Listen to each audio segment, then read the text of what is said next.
بسم الله الرحمن الرحيم. تبارك الذي بيده الملك وهو على كل شيء قدير، الذي خلق الموت والحياة ليبلوكم أيكم أحسن عملا وهو العزيز الغفور، الذي خلق 7 سماوات طباقا ما ترى في خلق الرحمن من تفاوت فارجع البصر هل ترى من فطور، ثم ارجع البصر كرتين ينقلب إليك البصر خاسئا وهو حسير، ولقد زينا السماء الدنيا بمصابيح وجعلناها رجوما للشياطين وأعتدنا لهم عذاب السعير، وللذين كفروا بربهم عذاب جهنم وبئس المصير.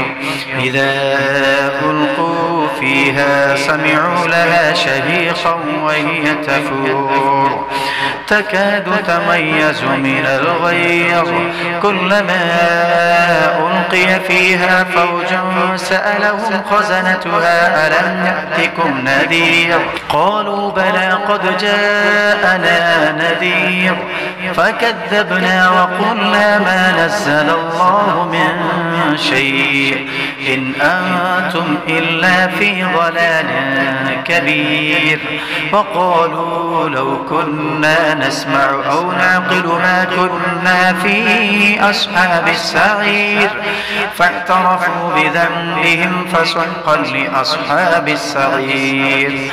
إن الذين يخشون ربهم بالغيب لهم مغفرة وأجر كبير، وأسروا قولكم أو اجهروا به إنه عليم بذات الصدور. ألا يعلم من خلق وهو اللطيف الخبير، هو الذي جعل لكم الأرض ذلولا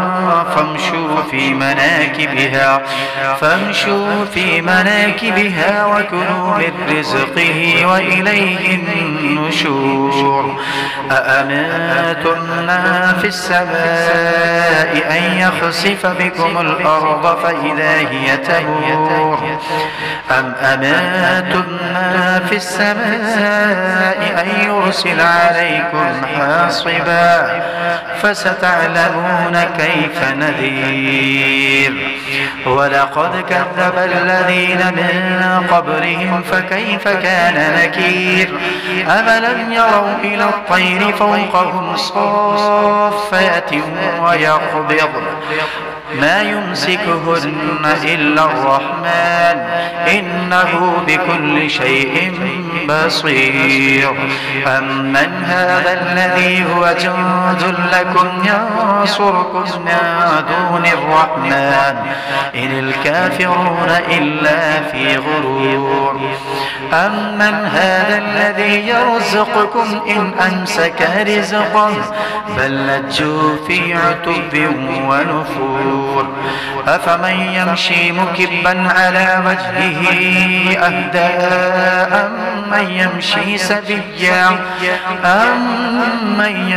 سبيا على صراط مستقيم. قل هو الذي أنشأكم وجعل لكم السمع والأبصار والأفئدة قليلا ما تشكرون.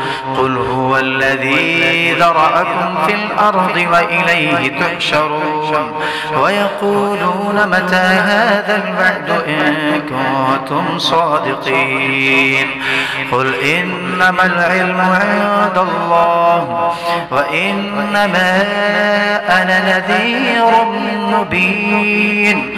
فلما رأوه زلفة سيئت وجوه الذين كفروا سيئت وجوه الذين كفروا وقيل هذا الذي كنتم به تدعون قل أرأيتم إن أهلكني الله ومن معي أو رحمنا فمن يجير الكافرين من عذاب أليم قل هو الرحمن آمنا به وعليه توكلنا فستعلمون من هو في ضلال مبين قل أرأيتم إن أصبح ماؤكم غورا فمن يأتيكم بماء معين